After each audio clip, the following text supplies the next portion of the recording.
بسم اللہ الرحمن الرحیم۔ پروگرام تعلیم اسپیشل کے ساتھ ہارون عباسی آپ کی خدمت میں حاضر ہے۔ خواتین و حضرات، ہمارے ملک میں ایسے لوگوں کی کمی نہیں ہے جو دین اسلام سے والہانہ عشق رکھتے ہیں اور وہ قرآن اور سنت کے مختلف موضوعات پر تسلسل کے ساتھ تحقیق کرتے ہیں تاکہ لوگوں تک اللہ تعالیٰ کا پیغام پہنچے اور سرکار دو عالم صلی اللہ علیہ وسلم کی سنت کو صحیح تناظر کے ساتھ پیش کیا جائے، تاکہ ہم بدعتوں سے اور دوسری غیر اسلامی رسومات سے نکل کر اس ابدی پیغام کو سمجھنے کی کوشش کریں جو دنیا میں امن اور آشتی کا پیغام رسول اکرم صلی اللہ علیہ وسلم لے کے آئے۔ ہماری بڑی خوش قسمتی ہے کہ آج ہمارے مہمان ہیں محمد انور گوندل صاحب۔ آپ محقق ہیں، ادارہ معارف اسلامی میں آپ ایک کلیدی پوسٹ پر ہیں اور بہت ہی محنت سے کام کر رہے ہیں۔ بہت شکریہ محمد انور گوندل صاحب، آپ ہمارے پروگرام میں تشریف لائے۔ سر، یہ تعلیمی پروگرام ہے اور اس پروگرام کا آغاز ہم اپنے مہمان سے یہ پوچھتے ہیں کہ آپ نے کہاں سے تعلیم حاصل کی اور کتنی تعلیم حاصل کی؟ بسم اللہ الرحمن الرحیم۔ میرا اصل تعلق جو ہے وہ ضلع منڈی بہاؤالدین، جو پہلے ضلع گجرات تھا اب وہ ضلع منڈی بہاؤالدین بن گیا ہے، اس کے گاؤں ہے سانہ، تحصیل منڈی بہاؤالدین میں وہاں کا ایک دینی اور ایک زمیندار گھرانے سے تعلق رکھتا ہوں، اور میں نے اپنے میٹرک کی تعلیم ملک واڑ ضلع منڈی بہاؤالدین سے حاصل کی۔ اس کے بعد میں لاہور آ گیا اور اسلامیہ کالج ریلوے روڈ میں داخلہ لیا۔ اسلامیہ کالج ریلوے روڈ میں نے انٹرمیڈیٹ تک وہاں سے تعلیم حاصل کی ہے، اور میں وہاں ہاسٹل میں رہا کرتا تھا، اور میں وہاں اسٹوڈنٹس یونین جو ہے اس کا میں پریزیڈنٹ بھی رہا ہوں، الیکٹڈ پریزیڈنٹ۔ اور اس میں وجہ یہ تھی کہ وہاں یہ طے ہوا کہ ان لوگوں کو جو ہے وہ اجازت دی جائے گی الیکشن لڑنے کی جو ہمارا جو تقریری مقابلہ ہے اس میں وہ کریں گے۔ تو وہ تقریری مقابلہ ہوا، ہر ایک سیٹ پہ کئی کئی لڑکے تھے، اور میں تو وہ سارے کالج میں ہی فرسٹ آیا، تو میں پریزیڈنٹ کا الیکشن لڑا۔ 4,500 اس وقت تعداد تھی اس وقت اس کالج کی، اور پھر میں بہت بڑے اکثریت سے میں پریزیڈنٹ الیکٹ ہوا۔ اور وہ حبیبیہ ہال جہاں حضرت قائد اعظم علیہ الرحمٰن نے بھی تقاریر کی تھیں اور علامہ اقبال میں نے دی، مجھے وہاں جو ہے بہت سارے پروگراموں کی صدارت کرنے کا، تقریر کرنے کا جو ہے وہ اتفاق ہوا ہے، اور میں وہاں سے میری تعلیم۔ اس کے بعد کچھ عرصہ میں چونکہ اسلامی جمعیت طلبہ سے متعلق تھا، تو اسلامی جمعیت طلبہ نے مجھے ایم اے کالج میں صرف اس لیے داخلہ دلایا کہ میرے ساتھ جو سیکٹری تھے انہوں نے وہاں جا کر الیکشن لڑنے کی کوشش کی، اور وہ اس وقت تک جو تھے وہ تھوڑا سا سوشلسٹ ہو گئے تھے۔ تو پھر میں نے داخلہ تو لے لیا وہاں، لیکن ایک پورا پینل جو ہے کامیاب ہوئی کے بعد لیکن میرا وہ سال جو ہے وہ ضائع گیا۔ اس کے بعد پھر میں پنجاب یونیورسٹی میں شعبہ پولیٹیکل سائنس میں BA آنرز میں آ گیا، اور میں پنجاب یونیورسٹی میں پہنچا۔ تو مجھے سب سے پہلے چونکہ جمیل سے میرا تعلق تھا، تو اسلامی جمعیت طلبہ جو ہے وہ پنجاب یونیورسٹی نیو کیمپس کا ناظم اور پھر پوری پنجاب یونیورسٹی کا ناظم جو ہے مجھے بنا دیا گیا۔ اور اگر اسلامی جمعیت طلبہ کے دستور کی حیثیت سے ایک مقامی جمعیت ہوتی ہے، تو پہلے پنجاب یونیورسٹی اسلامی جمعیت طلبہ لاہور کا حصہ تھی، لیکن پھر جمعیت نے فیصلہ کیا، شورا نے، تو اس کو باقاعدہ ایک مستقل مقامی جمعیت قرار دیا گیا۔ اس مقامی جمعیت کا پہلا ناظم جو ہے وہ میں ہوں، اور وہاں بھرپور جو ہے وہ زندگی گزاری ہے پنجاب یونیورسٹی کے اندر۔ یہ جاوید ہاشمی، جناب فرید پراچا، جناب عبدالشکور، مسعود کھوکھر، یہ میرے ہی نظامت کے دور کے پریزیڈنٹ ہیں، اور ہم نے وہاں بہت بچے۔ اور شروع میں جو ہماری 2 سیٹیں نہیں آیا کرتی تھیں، الحمدللہ وہ بھی سیٹیں پھر ہم پورا پینل جو تھا وہ ہمارا کامیاب ہوا کرتا تھا، اور پورے پینل کے ساتھ جب ہم نے پنجاب یونیورسٹی چھوڑی ہے تو اس وقت اسٹوڈنٹ یونین میں پورا پینل ہمارا تھا، اور جو ASA تھی اکیڈمک اسٹاف ایسوسیشن، اس کے ہمارے لوگ تھے ہیں جی، ڈاکٹر خالد الوی جیسے موقع اللہ تعالیٰ ان کے درجات بلند کرے وہ تھے ہیں جی، اور اسی طرح جو امپلائیز یونین تھی وہ بھی ہماری ہم خیال تھی، تینوں یونین جو ہے ہم خیال چھوڑ کر جو ہیں۔ اچھا گوندل صاحب، آپ نے شروع میں فرمایا کہ آپ کو تقریروں کا بہت شوق تھا، جی، تو اس میں یقیناً آپ کے ایسے اساتذہ ہوں گے جو اس میں آپ کو گائیڈ کرتے ہوں گے کہ اور کن کن موضوعات پہ عموماً آپ تقریریں کرتے تھے؟ مجھے معلوم ہے جی کہ تقریروں کا شوق تو مجھے بچپن سے ہی تھا۔ میرے والد صاحب جو تھے وہ ایک عالم دین بھی تھے، حافظ قرآن بھی تھے، اور وہ اعزازی طور پر جمعہ کی نماز بھی اپنے گاؤں میں خود پڑھا کرتے تھے۔ تو میں تو شروع میں ہی تقاریر کیا کرتا تھا، اس لیے ایک اللہ تعالیٰ نے ایک ملکہ مجھے دیا ہوا ہے۔ تو اس میں نے پھر جب میں کالج میں آیا تو پروفیسر عبدالحمید ڈار مرحوم، یہ شعبہ اکنامکس کے ہیڈ آف ڈپارٹمنٹ تھے اور اسٹوڈنٹس افیئر یعنی اسٹوڈنٹ یونین کے انچارج تھے، انہوں نے گائیڈ کی۔ ایک قاضی صلاح الدین صاحب تھے، انہوں نے بڑی جو ہے نا وہ رہنمائی کی۔ اور پھر جو میں جمعیت میں تھا تو جمعیت کے لوگوں کے قریب ہونے کی وجہ سے جماعت کے سکالرز کے تقاریر سننا اور یہ کرنا، ہمارے زمانے کے علامہ عنایت اللہ گجراتی بہت پہ مقرر ہوئے ہیں، مجھے ان کی تقاریر سننے کا بھی بڑا شوق تھا۔ تو بہت سے لوگوں کی خوشا چینی کرتے کرتے ہم جو ہے وہ یہاں پہنچے ہیں۔ اچھا گوندل صاحب، جو آپ کا دور تھا جو آپ نے ابھی فرمایا ہے، غالباً بلکہ یقیناً وہ ضیاء الحق صاحب اس زمانے میں ملک کے صدارت پہ تھے یا چیف آف آرمی سٹاف بھی تھے اور چیف مارشل ایڈمنسٹریٹر بھی تھے۔ وہ دور جو تھا وہ کافی ایک کشمکش کا دور تھا۔ اس دور میں لیفٹ اور رائٹ کے جو اسٹوڈنٹس تھے، جو ترقی پسند تھے اور جو جمعیت کے لوگ تھے، ان کے درمیان ایک تصادم کی اور مقابلے کی اور مسابقت کی بڑی دوڑ تھی۔ تو آپ نے اس دور میں کیسے مطلب سروائیو کیا اور کیسے آپ نے یہ، جیسے آپ فرما رہے ہیں کہ آپ نے الیکشن جیتا، تو کیسے بچوں کو آپ نے؟ ذرا آپ پیچھے چلے جائیے، میرا تو دور جو ہے نا ایوب خان کے زمانے کے جو آخری دور ہے وہاں سے شروع ہوتا ہے۔ جی اچھا۔ میں تو پہلی مرتبہ ایوب خان کے زمانے میں گرفتار ہوا، میری پہلی گرفتاری وہ تھی۔ اور اس کے بعد کرفیو یہاں لگا تھا، تو اس کے بعد ہم نے جلوس نکالا۔ یہ گرفتاری آپ نے کوئی جلوس نکالا تھا؟ جی آپ نے فاطمہ جناح کی جلوس میں نکالا تھا، کرفیو لگا ہوا تھا، اور ہم نے اولڈ کیمپس میں حافظ محمد ادریس صاحب ہمارے اس وقت جمعیت کے ناظم تھے، تو اس وقت ہم گرفتار ہو گئے۔ پہلی گرفتاری میری وہ تھی۔ اس کے بعد پھر کئی دفعہ میں گرفتار ہوا۔ بھٹو کے دور میں تو پتہ نہیں اتنی گرفتاریاں ہوئی ہیں کہ یاد بھی نہیں رہا۔ جی پھر جو ہے ختم نبوت کا جو دور ہے 1974 میں، وہ پھر بہت بڑی تحریک تھی ہماری، اور اس زمانے میں ہم نے لیڈ کیا۔ پنجاب یونیورسٹی نے، جمعیت نے ختم نبوت کو لیڈ کیا ہے۔ یہ علماء کرام جو ہیں یہ تو بعد میں شریک ہوئے۔ مجھے اچھی طرح یاد ہے کہ یہ جو ہے 29 مئی 1974 کا دن تھا۔ میں جو تھا، میں اس وقت آئی آر کے اندر بیٹھا ہوا تھا، مجھے اطلاع ملی کہ ربوہ کے اسٹیشن پر نشتر میڈیکل کالج کے طلباء کے ساتھ جو ہے تصادم ہو گیا ہے، اور وہاں ہمارے لوگ زخمی ہیں، اور وہاں کے ارباب عالم جو ڈاکٹر وہ بہت زخمی ہیں۔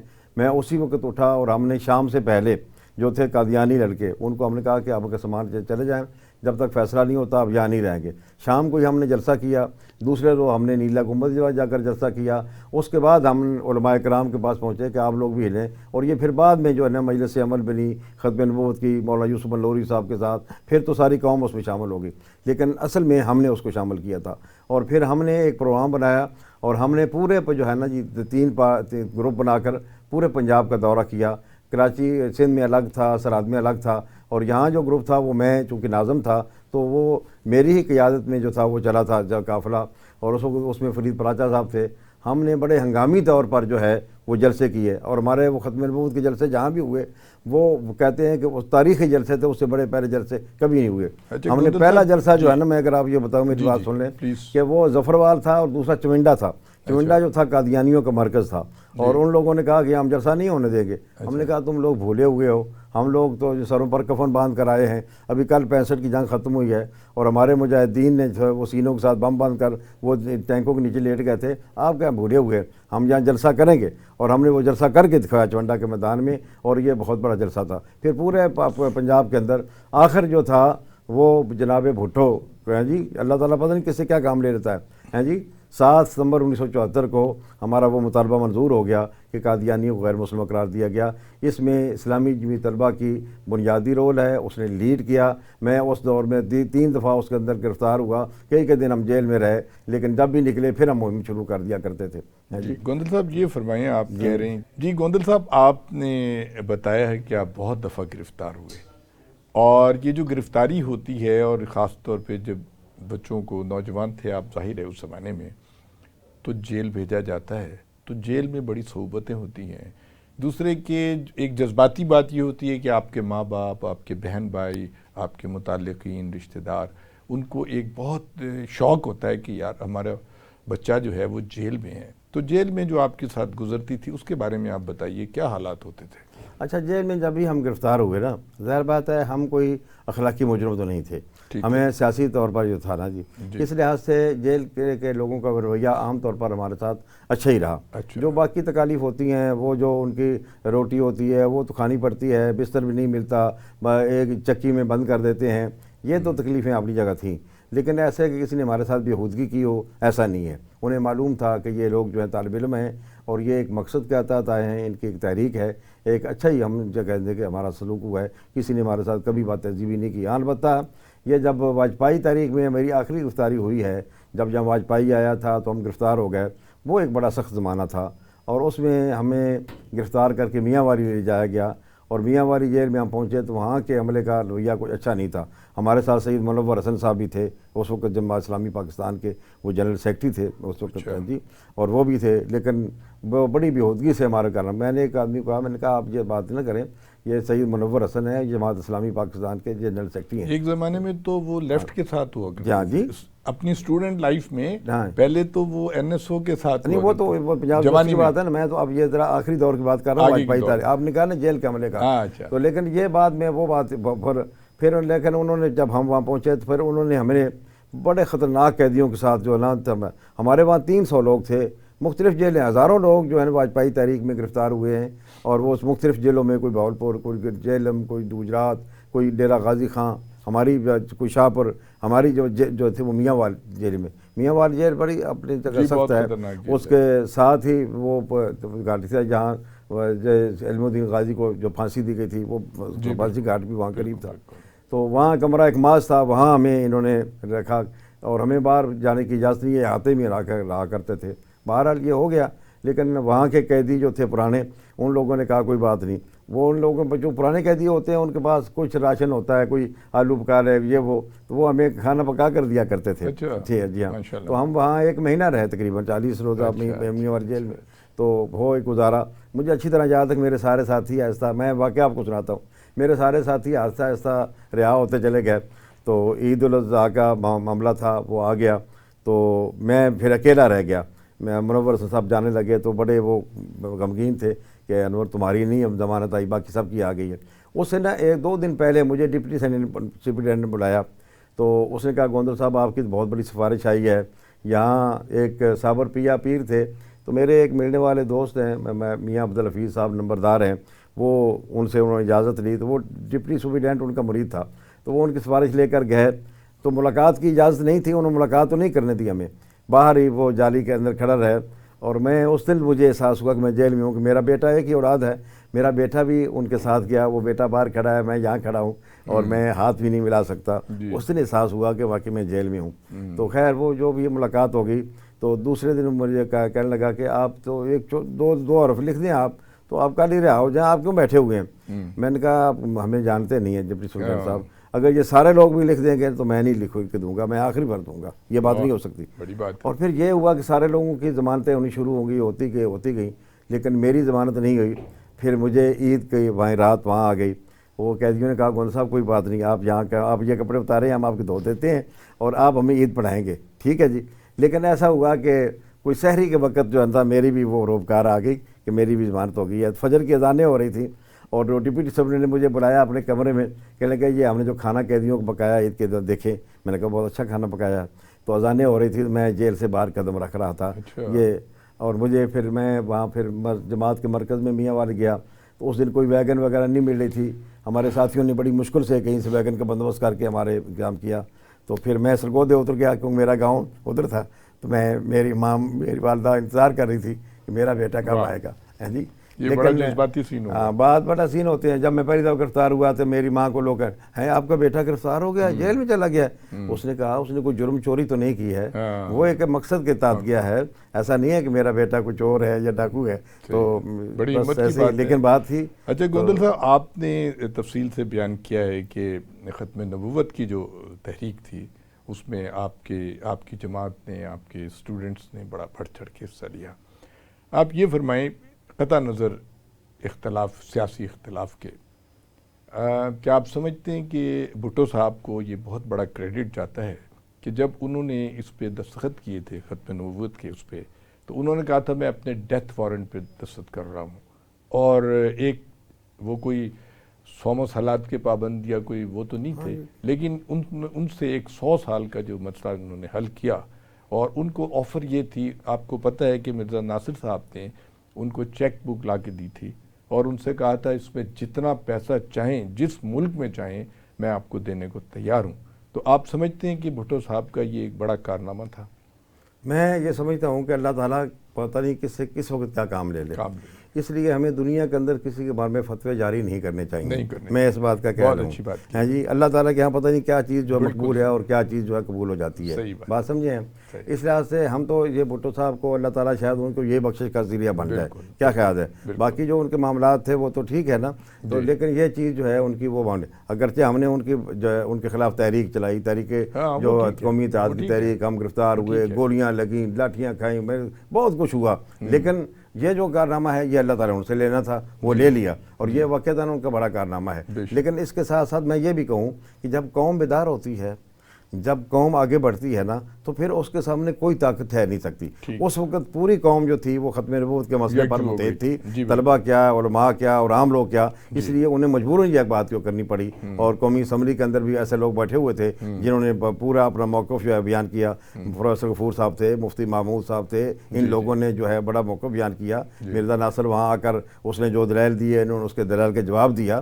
تو اس لحاظ سے جب بھی قوم دیکھیں، جو فوجیں جو ہے نا کسی ملک کی جو ہے نا فوج کا مقابلہ کر سکتی ہے، فوج کسی قوم کا مقابلہ نہیں کر سکتی جب قوم اٹھتی ہے۔ تو اس لحاظ سے قوم کا ایک دباؤ تھا، اور ذوالفقار علی بھٹو صاحب کو یہ کام کرنا پڑا، اور واقعتاً یہ ان کا کارنامہ ہے، اور یہ ایک بڑا درینہ مسئلہ تھا کہ انہوں نے حل کر دیا۔ مولانا مودودی علیہ الرحمٰن نے 1953 میں پھانسی کے تختے پر چلے گئے، لیکن انہوں نے یہ بات کہی تھی کہ ان کو غیر مسلم کو قادیانی قرار دے دو، اور وہ سب سے بڑا ٹارگیٹ مولانا مودودی کو سمجھتے تھے۔ مولانا مودودی کا قادیانی مسئلہ جو تھا وہ ان کے لیے جو ہے نا سم قاتل تھا، کہ یہ بات ہے۔ تو اس لحاظ سے وہ بات پوری ہو گئی کہ ان کو آج تک غیر مسلم قادیانی ہے۔ اچھا گوندل صاحب، یہ بتائیے، تحریک نظام مصطفیٰ چلی، تحریک ختم نبوت چلی، پی این اے کی تحریک چلی، بڑی بڑی تحریکیں چلی، ایک بنگلہ دیش نامنظور تحریک بھی ہم نے چلائی تھی زمانہ طالب علمی میں، بالکل۔ اور اس زمانے میں آپ نے بھٹو کے دور کی بات کی ہے، مصطفیٰ کھر تھا یہاں گورنر، بہت وہ روزانہ دندنایا کرتا تھا، اور ہم آتے تھے۔ ہم نے اپنے دور میں بھٹو کو پنجاب یونیورسٹی میں نہیں آنے دیا، ہم نے کہا کہ یہ نہیں ہو سکتا، ایک بات۔ دوسری بات یہ تھی کہ گورنر کے گورنر کھر نے سمن آباد سے 2 لڑکیاں اغوا کر لی تھیں، اور وہ لے کر گئے تھے، اور میرے یہ ہاتھ ابھی گواہ ہیں اس بات کے کہ اس گیٹ گورنر ہاؤس کے گیٹ پر جوید ہاشمی بھی چڑھا ہوا تھا اور میں بھی چڑھا ہوا تھا، اور ہم نے کہا تھا کہ یہ لڑکیاں ہم چھڑا کے لے کے جائیں گے، تم کون ہوتے ہو؟ یہ ہماری مطلب ایک جرأت مند قیادت تھی ہماری، اور ہم نہ ڈرتے تھے نہ دبنے والے تھے، ہم نے ان کا بڑا سخت جو ہے مقابلہ کیا ہے جی۔ لیکن گوندل صاحب، جو میں سوال پوچھنا چاہ رہا ہوں وہ یہ ہے کہ اتنی بڑی بڑی تحریکیں چلی، سارا کچھ ہوا، لیکن پاکستان وہیں کا وہیں کھڑا ہے، نہ یہاں اسلامی نظام آ سکا۔ جو ضیاء الحق صاحب نے اسلامی نظام لانے کی کوشش کی تھی، بڑے بھونڈے انداز میں تھی، اس سے میں ذاتی طور پہ تو یہ سمجھتا ہوں کہ اس سے نقصان ہی ہوا۔ جیسے انہوں نے زکوٰۃ کا نظام کیا تو وہ یہ ہوا کہ جناب لوگوں نے پرفارمے بھر کے دے دیے کہ جی ہم اہل تشیع ہیں اور ہم تو زکوٰۃ ہم پہ لگتی نہیں ہے۔ اس کا نتیجہ یہ ہوا کہ مجھے یاد ہے مولانا جعفر صاحب تھے، شیعوں کے بہت بڑے عالم تھے اہل تشیع کے، انہوں نے کہا جی الحمدللہ پہلے ہم اتنے لاکھ تھے، اب ہم اتنے کروڑ ہو گئے ہیں، اہل تشیع ہو گئے، یعنی انہوں نے اس پہ فخر کیا تھا۔ اس کے علاوہ جو کوڑے اور برسے اور جو لوگوں کے ساتھ جو زیادتیاں ہوئیں غیر ضروری طور پہ، پھانسی وانسی، مطلب یہ کہ اتنی آپ لوگوں کی قربانیاں جو آپ بتا رہے ہیں، نوجوان شہید ہوئے، عورتوں کے ساتھ بے عزتی جیسے آپ نے ابھی فرمایا، سب کچھ ہونے کے باوجود ابھی تک ہم کسی نظام کی یا پوری قوم یونائٹ نہیں ہو سکی کسی کہ بھی ہم یہ چاہتے ہیں، اس کا کوئی نتیجہ نہیں نکلا، مطلب ضائع گئی نا ساری۔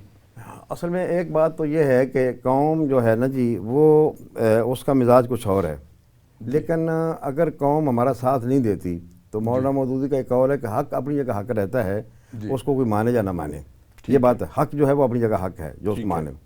تو جو ہم بات کرتے ہیں وہ ہمارا ساتھ اس لیے لوگ نہیں دیتے کہ شاید ان کے ذہن میں یہ بات بیٹھ گئی ہے کہ یہ ہمارے نجائز کاموں میں ہماری حمایت نہیں کریں گے، تھانے میں اگر ہم پکڑے جاتے ہیں کچھ کر کے تو یہ ہماری جا کر سفارش نہیں کریں گے، یہ نجائز کام جو ہے نہیں ہونے دیں گے۔ ایک تو یہ قوم کے اندر ڈر ہے۔ دوسرا ایک اسلامی نظام کے بارے میں غلط تصور ہے، اور وہ کچھ ہمارے لوگوں نے بھی پھیلایا ہوا ہے. ہم جب بھی اسلامی نظام کی بات کرتے ہیں تو کوڑوں کی بات کرتے ہیں, تعدید کی بات کرتے ہیں, اس کی برکات کی بات نہیں کرتے کہ اسلامی نظام جو ہے اس کی برکتیں کتنی ہیں. یار اسلامی نظام جو ہے وہ تو کیا ایک دوسرے کو بھائی کہتا ہے. اسلامی نظام تو یہ کہتا ہے تمہارا ہمسایہ رات کو اگر بھوکا سوئے گا تو تم جنت میں نہیں جاؤ گے. تمہاری اگر اسلامی نظام یہ کہتا ہے کہ تم اگر اپنے گھر میں پھل لیتے ہو اور ہمسایہ غریب ہے تو چھلکے باہر نہ پھینکو, کہیں اس کا بچہ آ کر یہ نہ دیکھے کاش میرے باپ کے پاس بھی پیسے ہوتے. اسلامی نظام تو یہ کہتا ہے, اسلامی نظام تو یہ کہتا ہے کہ بیوہ کے سر پر دوپٹہ دو. اسلامی نظام تو یہ ہے کہ ابو بکر صدیق جب خلیفہ بن گئے تو ساتھ ہمسائے والی بیٹی اپنی ماں سے کہہ رہی تھی کہ اماں جو ہمارے بکریاں دعا کرتے تھے نا تو وہ تو بادشاہ بن گیا مسلمانوں کے, اب ہماری بکریاں کیا دھوئے گا؟ تو ابو بکر صدیق کہتے ہیں بیٹے میں ہی دھوؤں گا, یہ کام میں ہی کروں گا. اسلامی نظام تو یہ کہتا ہے. اسلامی نظام جو ہے وہ تو عمر فاروق کو لے کر جاتا ہے کہ وہ ایک بار جب ایک خیمہ لگا ہوا ہے, وہاں ایک بوڑھا آدمی بیٹھا ہوا ہے. ابو بکر سے پوچھتے ہیں کہ آپ کیا بات ہے؟ انہوں نے کہا کہ بات یہ ہے کہ میں تو ایک غریب الدیار ہوں اور میری بیوی کو بچہ ہونے والا ہے, کوئی عورت بھی میرے پاس نہیں اور کچھ بھی نہیں ہے. اچھا تو یہ بات ہے. اس کو کچھ نہیں کہا, گھر گئے, گھر سے راشن لیا اور اپنی بیوی کو یعنی ملکہ, وہ ملکہ کو ایسا نہیں تھی کہ چھوٹے پاکستان جتنی, آدھی دنیا پر حکومت تھی عمر فاروق کی. میرا خیال ہے جہاں تک مجھے پتہ ہے وہ حضرت ام کلثوم تھی, حضرت علی کی بیٹی تھی وہ وفات میں. جی ہاں, وہ لے کر اس کو آئے اور ملکہ کو لے کر اندر بھیج دیا. اب خود اس بوڑھے کے ساتھ باتیں کر رہے ہیں. جی تھوڑی دیر بعد آپ کی بیوی نے کہا کہ امیر المومنین ذرا اپنے بھائی کو خوشخبری دیں کہ اس کا بیٹا ہوا ہے. اب وہ بیچارہ بوڑھا آدمی ہے, یہ امیر المومنین عمر فاروق ہے. انہوں نے کہا ڈرو نہیں, میں تو اس سے بھائی مجھے پہلے کیوں نہیں پتہ چلا, غفلت کیوں نہیں ہو. تو بات یہ ہے کہ اسلامی نظام کی تو برکات اتنی ہیں, وہ تو رحمت ہے, وہ تو دین ہے, وہ تو لوگوں کو بھائی چارہ سکھاتا ہے, وہ محبت سکھاتا ہے. اسلام نام اسلام سکھا ہے. لیکن ہم یہ کہتے ہیں یہ کوڑے ماریں گے, فلاں کریں گے اور یہ کریں گے اور وہ کریں گے. ایسا نہیں ہے. اسلامی نظام کی اگر صحیح معنوں میں اگر ہم پریچ کریں تو لوگ جو ہیں اس کے اندر آئیں کہ اسلام جو ہے کیا محبت سکھاتا ہے. جی گوندل صاحب بہت ہی اچھی بات کر رہے ہیں. گوندل صاحب نے اسلامی تاریخ کے بڑے خوبصورت حوالے دیے ہیں. حضرت عمر رضی اللہ تعالیٰ عنہ کا ذکر کیا, ان کی زوجہ محترمہ کا ذکر کیا, اور ہم اس گفتگو کو آگے چلاتے رہیں گے. ایک چھوٹا سا وقفہ لے لیتے ہیں, پھر ہم یہیں سے بات شروع کریں گے.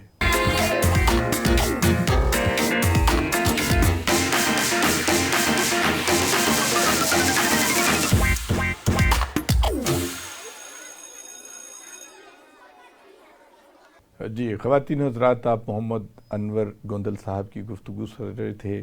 بہت بڑے محقق ہیں, جانتے ہیں, اسلامی تاریخ کو بھی جانتے ہیں اور دین کی جو باریکیاں ہیں ان کو بھی سمجھتے ہیں. گوندل صاحب, ایک ہمارے ہاں نوجوانوں میں ایک وہم پایا جاتا ہے, غلط فہمی پائی جاتی ہے کہ اسلام کا کوئی معاشی نظام ایسا نہیں ہے کہ جو دور حاضر کے تقاضوں کو پورا کر سکے. وہ یہ کہتے ہیں کہ جی ہمارا ملک جو ہے وہ بہت بڑے قرضوں کا جو ہے وہ میں پھنسا ہوا ہے اور ہمیں اس پہ سود دینا پڑتا ہے. ہمارے پاس کوئی ایسے وسائل نہیں ہیں کہ ہم ان کے سارے قرضے واپس کر دیں اور ہم جو ہے سود سے پاک اپنی معیشت کو استوار کریں. اس میں نے کئی ایک لیکچر ڈاکٹر اسرار صاحب کی بھی سنے, مولانا صاحب نے بھی اس پہ لکھا ہے, وہ مولانا پرویز صاحب نے, کئی لوگ ہیں جنہوں نے اسلام کے معاشی نظام کو اپنے نقطہ نظر سے اس کی وضاحت. آپ کیا سمجھتے ہیں؟ دیکھیں اصل میں بات یہ ہے کہ یہ سارے جو آج کے معاشیات کے ماہرین ہیں یہ ان کا ہے, اور یہ مغرب کے اور سارا کچھ کے اکنامکس اس کے بغیر نہیں چل سکتی. یا تو یہ ہو کہ جو ہم بات کر رہے ہیں وہ پہلے سے کہیں نافذ نہ ہوئی ہو. حضور صلی اللہ علیہ وسلم کے زمانے میں, فراشدین کے زمانے میں اور کیا زمانے میں, کیا وہ ویلفیئر سلطنت نہیں تھی؟ کیا وہ خود کفیل نہیں ہو گئے تھے؟ کیا وہ لوگ زکوٰۃ ہاتھ میں لے کر چلتے تھے, کوئی زکوٰۃ لینے والا نہیں ملتا تھا؟ کیا اس وقت کی سودی معیشت تھی؟ نہیں تھی, ایسے نہیں تھی. اگر آج بھی اگر آپ جو ہیں وہ زکوٰۃ کا صحیح نظام, جو آپ نے ضیاء الحق کی بات کی تھی نا, ضیاء الحق نے ایک اچھا قدم اٹھایا لیکن اس کو پھر پروان نہیں چڑھایا. اصل بات میں اس کی بات میں جواب دینا چاہتا تھا کہ جب پیچھے عوامی طاقت نہ ہو نا تو مارشاء اللہ کے ضابطے کے تحت اسلام نافذ نہیں ہو سکتا. یہ بات جو ہے نا وہ ضابطے کے تحت نہیں ہو سکتا جب تک کہ آپ لوگوں کو اندر سے نہ پلٹے, لوگوں کو دل نہ بدلے تو اس وقت تک بات نہیں ہوتی. حضور صلی اللہ علیہ وسلم کو ہم اس لیے سب سے بڑا دین رہنما سمجھتے ہیں, انقلاب لیتے ہیں کہ آپ جو انقلاب لائے تھے وہ کوئی جغرافیہ کا انقلاب نہیں تھا, وہ تاریخ کا انقلاب نہیں تھا, وہ دلوں کا انقلاب تھا. لوگوں کے دل بدل گئے تھے. پھر صرف اشارہ ہوتا تھا اور پھر یہ تھا کہ مدینے کی گلیوں میں کہ آج سے شراب حرام ہے. کسی نے یہ نہیں کہا کہ جناب اب یہ پی لیں یا بولیں. جو سبو اٹھے ہوئے تھے وہ ہونٹوں تک نہیں پہنچے. جو سرائیاں بھری ہوئی تھیں وہ الٹا دی گئی، مدینے کی گلیوں میں سیلاب آ گیا، جس کے دل بدل چکے تھے۔ اس لیے جب تک یہ نہ ہو اس وقت تک آپ کوڑوں کے ذریعے سے اسلامی نظام نافذ نہیں کر سکتے۔ دوسری بات جو اسلامی نظام کے بارے میں ایک ہوا جو ہے نا، ہماری عورتیں جو ہیں ہمیں یہ برقعے پہنا دیں گے، فلاں کر دیں گے، کوڑے مار کے نماز پڑھائیں گے، ایسا نہیں ہے۔ ہم جو جاتے ہیں نا وہ ایک ماحول ہم کریٹ کریں گے، ایک ایسا ماحول پیدا ہوگا کہ لوگ خود بخود جو ہے وہ کام کریں گے۔ مثلا اگر آج تھانے میں کوئی بندہ چلا جاتا ہے چور چکا، اس کو کرسی پیش کرتے ہیں، اگر امام مسجد چلا جائے تو اس کو ڈانٹ دیتے ہیں، ہم یہ ماحول الٹ دیں گے کہ اگر شریف آدمی جاتا ہے تو اس کو عزت ہوگی نا جب، تو ہر آدمی اس شریف بننا پسند کرے گا۔ بات سمجھیں؟ اسی طرح یہ بڑی بڑی پوش آبادیاں ہیں نا، جب یہ میلاد کی محفلیں کراتی ہیں تو اس وقت ان کے سر پر دوپٹہ آ جاتا ہے، اس وقت کوئی ان کو مار تو نہیں رہا ہوتا، نہیں، اس وقت ماحول ایسا ہوتا ہے۔ اگر ہم پورا ماحول ایسا پتہ کر دیں تو لوگ جو ہیں وہ پھر آگے آئیں گے۔ اگر ہم یہ پتہ کریں کہ جب اسلامی معاشیات کے تحت جو ہے سود کے بغیر معیشت جو ہے، اب دیکھیں نا، میں تو نہیں کہتا یہ اللہ اور اللہ کے خلاف جنگ ہے، بے شک، یعنی اللہ تعالیٰ نے بدکاری کو بھی یا کسی شراب نوشی کو، ڈاکے کو، کسی کو اپنے خلاف جنگ نہیں کہا، سود کے بارے میں یہ کہا اللہ کے رسول کے خلاف جنگ ہے۔ تو کیا ہم پھر اللہ کا نافرمان، اللہ جو ساری کائنات کا نظام چلا رہا ہے، کیا اس کو نہیں پتا تھا کہ یہ جو اس صدی کے اندر لوگ آئیں گے وہ اس کے بغیر نہیں چلتا، وہ چل سکتا ہے۔ اور یہ حقیقت یہ ہے کہ اگر ہم اپنی مینجمنٹ درست کر لیں، اصل میں ہمارے اللہ جو ہیں ان کو ختم کریں۔ ایک جو ہے نا، اب جج کی، جرنیل کی، یہ کی جتنی ان کی تنخواہیں ہوتی ہیں اتنی ان کو پینشن ملتی ہے، پیٹرول مفت ملتا ہے، نوکر چاکر مفت ملتے ہیں، بھائی ان کو اتنا ہی دو کہ جتنا گزارا کریں، بالکل اچھا گزارا کریں، لیکن باقی تو نہیں ہے۔ ان کی بجلی مفت ہے، سب کچھ مفت ہے، اور لوگوں پر آپ بجلی کے بم گراتے ہیں روزانہ۔ مینجمنٹ کا مسئلہ ہے، اور حقیقت یہ ہے کہ جو ہماری لوگ ہیں یہ پورا ہو سکتا ہے، یہ ایک ایسا مسئلہ سود کا مسئلہ نہیں۔ سود تو ایک ایسی لعنت ہے جس نے ہمیں جکڑا ہوا ہے اور IMF کا غلام بنا کر رکھ دیا ہے۔ جب تک ہم اس سے نہیں نکلیں گے سود کی وجہ سے ہماری معیشت درست نہیں ہو سکتی۔ گوندل صاحب، دیکھنے میں یہ آ رہا ہے جو آپ کی بات صحیح، میں اسی بات کو آگے بڑھا رہا ہوں کہ دولت اور اختیارات کا بہت غیر منصفانہ نظام ہے اس کے اندر۔ جو صاحب اقتدار ہیں، یا ایون ایک چھوٹا سا تھانے دار ہوتا ہے جو میٹرک پاس یا FA پاس ہوتا ہے، وہ اپنے آپ کو علاقے کا خدا سمجھنا شروع کر دیتا ہے۔ ایک اور بات بتائیے، آپ دین کی بات کر رہے ہیں، اسلام کی بات کر رہے ہیں، ہمارا جو سوشل میڈیا ہے اس کے اوپر فرقہ وارانہ جو فساد پھیلا ہوا ہے، اور اس قدر اس کی تبلیغ ہو رہی ہے، ہر فرقہ دوسرے فرقے کو کافر قرار دے رہا ہے، اور ایسی بدعتیں اور ایسی چیزیں انہوں نے شامل کر دی ہیں کہ نوجوان نسل کے دماغ پھٹ رہے ہیں کہ یا اللہ ہم کیا، یہ ہے ہمارا دین، اس کو اس طرح ڈسٹارٹ کیا جا رہا ہے۔ یہ آپ سمجھتے ہیں یہ بہت بڑی سازش ہے؟ یہ ایک بہت بڑا المیہ ہے یہ فرقہ واریت، بالکل، اور یہ حقیقت یہ ہے کہ اس فرقہ واریت نے ہماری امت کو بالکل اس کے تار پود بکھیر کر رکھ دیے ہیں۔ کہاں امت وحدہ، کہاں امت وسط، کہاں یہ اس کا تھا، اس نے اس کو اس طرح پارا پارا کر دیا ہے، اور یہ افریت جو ہے یہ ہر ہمارے اتحاد کو کھا جا رہا ہے۔ بالکل، اور حقیقت یہ ہے کہ اس کو جتنا روکا جائے، ہمارے قاضی حسین احمد صاحب نے ایک بہت بڑا کارنامہ مرحوم کیا تھا کہ ان سب کو اکٹھا کیا تھا۔ جب بنگلہ دیش کے لوگ آئے انہوں نے کہا قاری صاحب آپ نے یہ، میں پنجابی میں اگر کہوں، یہ ڈڈوؤں دی پانڈ تو کس طرح اکٹھی کر دیا، تو یہ کیسے آپ نے اکٹھا کر دیا؟ انہوں نے کہا بس دیکھ لیں کر کے۔ اس وقت یہ شیعہ سنی کا فساد اس وقت تھا کہ ایک طرف سپاہی محمد ہے، ایک طرف وہ ان کے ہے، ایک دوسرے کو مار رہے تھے۔ ہاں جی، آگے بڑھ کر قاضی صاحب نے اس پہ رکھا، ان کو ایک پلیٹ فارم لائے اور وہ ٹھہراؤ آ گیا، لیکن یہ ابھی ٹھہرا نہیں ہے۔ ہاں جی، سنی اور بیلوی کا ہے، سب کچھ ہے۔ اس لیے ہم جماعت اسلامی والے جو ہیں ہم کہتے ہیں ہم تو کوئی فرقہ نہیں، ہم مسلمان ہیں، ہمارا نام اللہ تعالیٰ مسلمان رکھا ہے، ہم مسلمان ہیں۔ لیکن میں آپ کو لطیفہ نہیں، حقیقت کی بات بتاؤں، یہ مختلف دینی مدارس کے مختلف جو ہے نا یہ بنے ہوئے ہیں بورڈ، ان کی رجسٹریشن ہوتی ہے، شیعوں کا ہے، سنیوں کا ہے، نظام المدارس ہے، وفاق المدارس دیوبندیوں کا ہے۔ ہم نے جماعت اسلامی والوں نے جب رابطہ المدارس شروع کیا تو ان لوگوں نے اعتراض کر دیا، یہ کس فرقے کے ہیں جی، یہ تو فرقے کوئی نہیں ہے، آپ ان کو کیوں کر رہے ہیں؟ یار ہم نے کہا ہم مسلمان تو ہیں۔ ہاں جی، وہ اتفاق سے وہ اسلامک یونیورسٹی کے جو آئے تھے نا آڈٹ کرنے، وہ مصر کے تھے، ان کا نام تھا مجھے یاد نہیں آ رہا، تو انہوں نے کہا یار ایک بغیر فرقے کے اگر بن گئی ہے تو کیا ہے؟ بڑا افسوس ہوتا ہے، ایک بندہ غیر مسلم آ گیا تھا نا، انہوں نے کہا یہ دیوبندیوں کی مسجد ہے، یہ بریلویوں کی مسجد ہے، عیسیوں، انہوں نے یار کوئی مسلمانوں کی مسجد بھی ہے کہ نہیں؟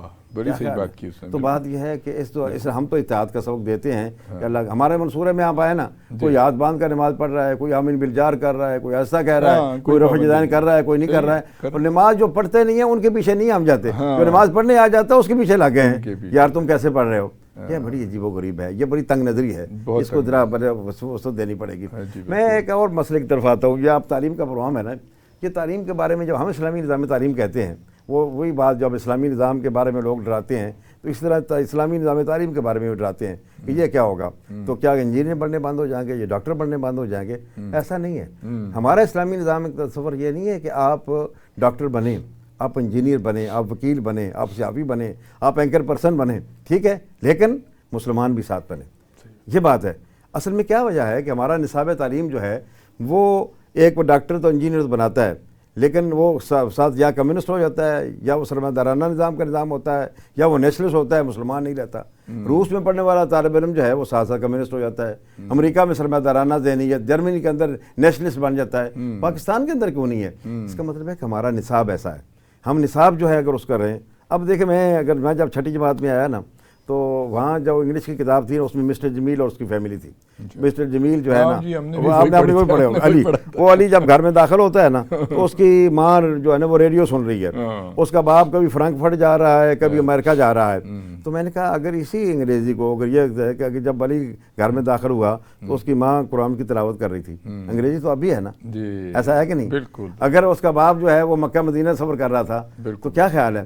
آج ہم جمع کا سوال کراتے ہیں نا تو کیا کرتے ہیں، ایک والا ہے اس کی گائے 4 کلو دودھ دیتی ہے، 2 کلو اس میں پانی ملاتا ہے، کتنا ہو گیا؟ اب یہ جمع کا سوال ہے اور ساتھ یہ کہ پانی میں دودھ ملایا جا سکتا ہے۔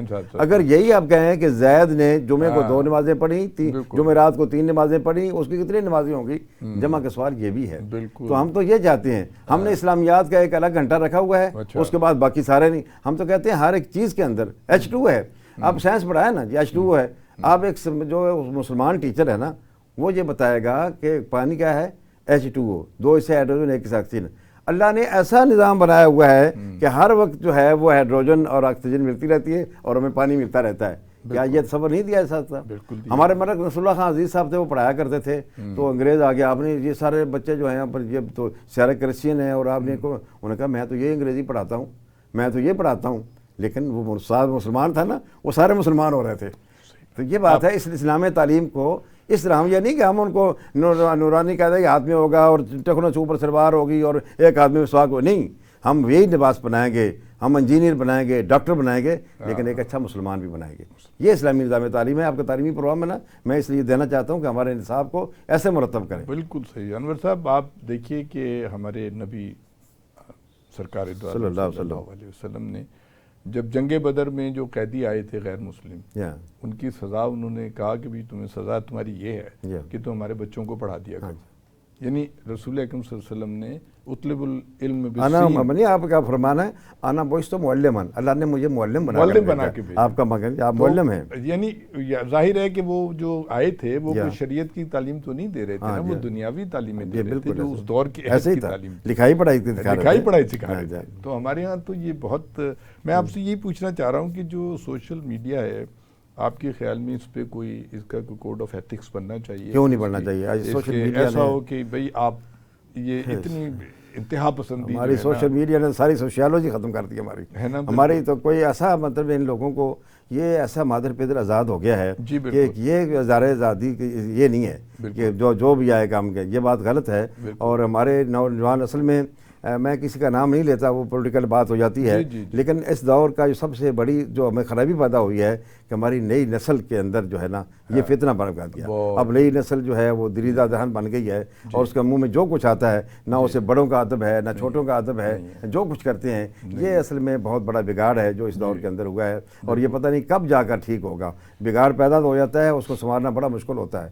جی، اس میں اتنی آپ دیکھیے فرقہ واریت تو ایک طرف صحیح، اس میں جو فحش مواد ہے وہ بہت چھوٹے چھوٹے بچے، میں بڑے تکلیف کے ساتھ یہ بات کہہ رہا ہوں کہ اب تو 3 سال کی بچیاں ریپ ہو جاتی ہیں۔ یہ طوفان جو ہے یہ سوشل میڈیا سے آیا ہے، وہ گندی جو اس میں، اور جو ڈرامے ہمارے ٹی وی میں دکھا رہے ہیں کہ جو لڑکی ہے وہ اپنے دیور سے عشق لڑا رہی ہے اور باپ جو ہے وہ بیٹی سے یعنی یہاں تک نوبت آ گئی ہے. آپ اور ایک بات بیک وقت جو ہے ماں سے بھی اور بیٹی سے دونوں سے لڑا رہا ہے. یہ کر رہے ہیں. اب یہ دکھا رہے ہیں تو اس پہ مطلب حکومت کیوں نہیں. اب دیکھ رہے ہیں یہ میڈیا ہے نا جی, اب یہ ان کے کنٹرول میں ہے جی.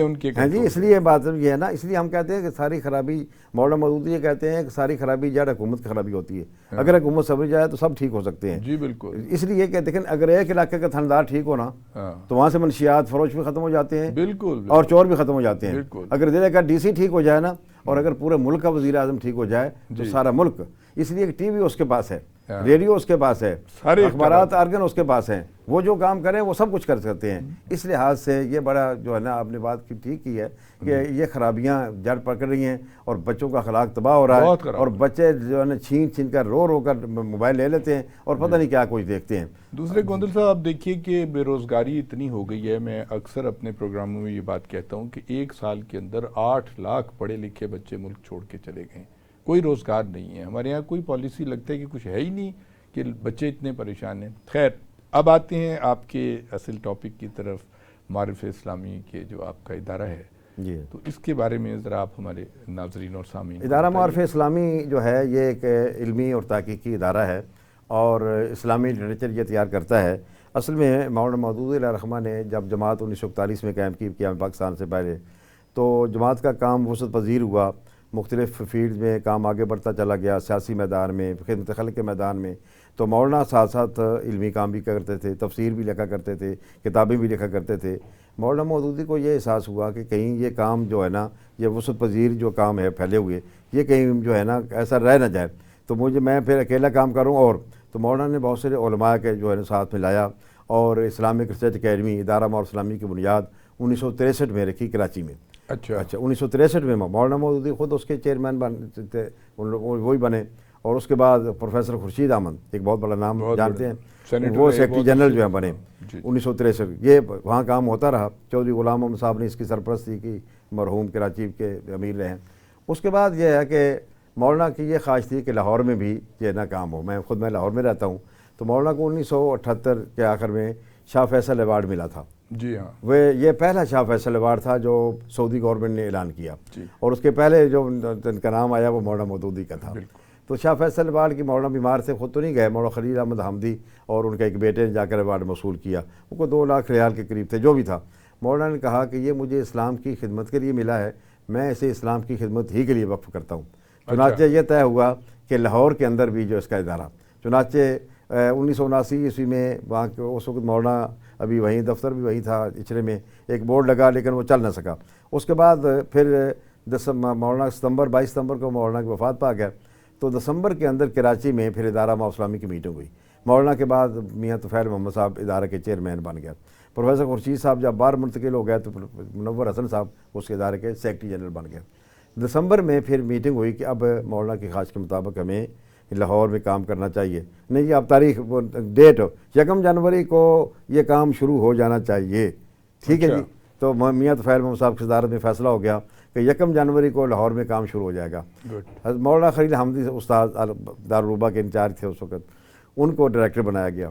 اچھا, میں تحدیث نعمت کے لیے ذرا بیان کروں گا, میرا ذکر در آ جائے گا. تو میاں طفیل محمد صاحب نے مولانا خلیل حمدی صاحب سے یہ پوچھا کہ آپ دارالعلوم بھی چلانا ہے, دورے بھی کرنے ہیں, دوسرے بھی کام بھی کرنے ہیں, تو آپ کا دفتر کون کھول کر بیٹھے گا؟ اب شیخ فقیر حسین صاحب مرحوم, اللہ تعالیٰ انہیں درجات بلند کرے, وہ ناظم ماریات تھے مولانا کے زمانے سے, پٹھان کوٹ چلے آ رہے تھے. انہوں نے میرا نام لیا کہ وہ انور گوندل کیا کر رہا ہے آج کل. میں اس وقت جماعت اسلامی پنجاب کا سیکرٹری اطلاعات تھا. اچھا, اس وقت ان دنوں میں کچھ تھوڑے بین لگا ہوا تھا ضیاء الحق کے دور میں جماعتوں پر. ان کا وہ فارغ ہے. میاں طفیل محمد صاحب نے کہا کہ وہ تو ہمارا بچہ دیکھا بھرا ہے. ٹھیک ہے, انہوں نے نام تجویز کر دیا کہ اس کو. مولانا خلیل حمدی صاحب نے دوسرے دن آ کر مجھے شیخ صاحب نے پہلے بتا دیا, تو مجھے اچھی طرح یاد ہے کہ یہ 30 دسمبر 1980 کی بات ہے کہ یا 1979 کی, یا جو بھی کہہ رہے ہیں کہ گوندل صاحب آپ بات سنیں. تو ہم نے کوئی فیصلہ کیا, میں نے کہا مجھے پتہ چل گیا, تو کیا خیال ہے آپ کا؟ میں نے کہا مولانا میں نے ایم اے کر لیا ہے, تو میں بھی لیکچرشپ میں اختیار کرنا چاہتا ہوں. تو خلیل حمدی صاحب کہنے لگے پھر جماعت کا کون کام کرے گا؟ ڈاکٹر فورم میں جا رہے ہیں, انجینئر فورم میں جا رہے ہیں, جماعت کا کام کرے گا؟ میں نے کہا بس میں آج کے بعد پیچھے مڑ کر نہیں دیکھوں گا. دوسرے دن مولانا نے مجھے ایک لیٹر دیا کہ جناب یہ دفتر کھولے گا، اچھا۔ اور 1000 روپیہ میرا انہوں نے معاوضہ مقرر کیا۔ اچھا۔ وہ دن اور آج کا دن 1 جنوری 1980 سے میں اس ادارے سے منسلک ہوں۔ اچھا یہ بتائیے جو معارف اسلامی کی جو کن موضوعات پہ اچھا، تحقیق؟ ادارہ معارف اسلامی نے جو اس کا چونکہ فیڈ تو اس جو ہے نا جدید جو مسائل ہیں اچھا، آج کل جو ہے نا، اصل میں اسلام جو ہے نا اس کے اندر اجتہاد رکھا ہوا ہے، اشتہار، ورنہ یہ اگر منجمد ہو جاتا تو کیا ہوتا، پھر تو کچھ ختم نہ ہوتا نا۔ تو مجھے یاد ہے جب میں اسلامی کالج میں پڑھتا تھا نا، تو پروفیسر ظفر صاحب تھے، بڑا کمیونسٹ دہریہ قسم کا انسان، اس نے کہا کہ چھوڑو یار یہ قرآن کیا ہے، چھوڑو، یہ تو ایسا ہے جیسے 1400 سال سے پانی تالاب میں کھڑا ہو تو گندا بن جاتا ہے۔ میں نے کہا پروفیسر صاحب آج آپ نے بات کی، کل نہ کرنا، میں یہاں جلوس لے کر آ جاؤں گا اور آپ کو نکال باہر کروں گا، تو بات یہ نہ کریں۔ تو اسلام تو اس کے جدید دور کے مسائل جو ہیں ان کی وہ تو جدید مسائل کا اسلام کی روشنی میں حل پیش کرنا، یہ ہمارا ایک کام ہے۔ جی جی، دنیا کے اندر جو ریسرچ ادارے ہیں ان کے اندر رابطہ رکھنا، اور پھر جو ہے اس جو مسائل ہیں، یہ معیشت کا مسائل ہے، دوسرے مسائل ہیں، ثقافت کا ہے، فلاں ہے، ان کا اسلامی حل پیش کرنا، یہ اصل اس کا ماٹو اور مقصد ہے۔ اور جو ہاتھ ہماری کتب ہیں جی، مولانا مودودی نے ایک تقریر کی تھی لاء کالج کے اندر، اگر کوئی اسلامی نظام نافذ کرنا چاہتا ہے تو ان کتابوں کا ترجمہ ہونا ضروری ہے، ان کتابوں کے تراجم ہم کرا رہے ہیں، ایسا یہ کہاں کی عربی سے اردو، نہیں کیا الازہر یونیورسٹی کی ہیں، کہاں کی ہیں یہ کتابیں؟ نہیں، یہ بیروت سے کچھ چھپی ہوئی ہیں، کچھ ادھر چھپی پرانے ہوئی ہیں، اسکالرس کی جی پرانے اسلاف کی کتابیں ہیں، نہر الاوتار ہے، اعلام الموقعین ہے جی، یہ کتابیں جو ہے نا پوری ان کے ہم جو ہے نا ترجمے کرا رہے ہیں، تو اس لحاظ سے تو اس وقت ہم 53 کتابوں کے عربی سے اردو ترجمے کرا چکے ہیں، اس طرح اردو سے عربی کے تراجم جو ہیں وہ جا رہے ہیں، اب انگریزی بھی کرا رہے ہیں۔ جو مولانا ابو العلا مودودی رحمۃ اللہ علیہ، وہ جو ان کی انشا پردازی تھی، جو وہ لکھتے تھے تو وہ بہت سہل زبان لکھتے تھے، عام فہم زبان لکھتے تھے، بہت زیادہ یعنی وہ مسجع اور مقفع قسم کی نہیں لکھتے تھے، عام فہم لکھتے تھے۔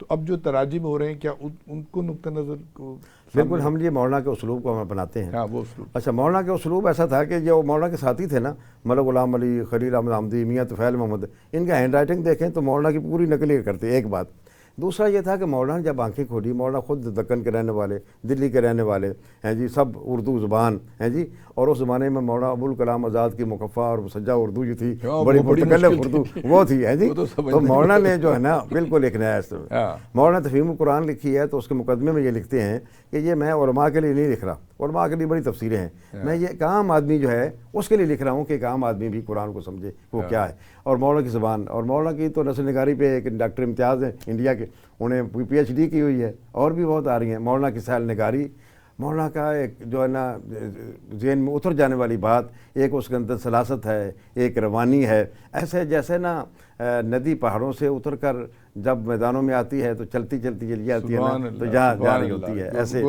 سنگریزوں سے کھیلتی ہوئی جا رہی ہوتی ہے۔ بڑی آپ نے خوبصورت باتیں کی، بڑی انفارمیٹیو باتیں، بڑی مجھے یقین ہے کہ جب یہ پروگرام ہمارے نوجوان دیکھیں گے اور ہمارے طلباء و طالبات، تو یقیناً ان کو روشنی نظر آئے گی اور وہ راغب ہوں گے اسلام کو سمجھنے میں، اور جو آپ کتابوں کے تراجم کر رہے ہیں میرا خیال ہے کہ وہ سب کو پڑھنے چاہیے تاکہ اسلام کو ہم اس کے صحیح تناظر میں سمجھ سکیں۔ آپ کا بہت شکریہ گوندل صاحب، کیونکہ ٹائم ختم ہو رہا ہے، لہٰذا آپ کی آمد کا بہت شکریہ۔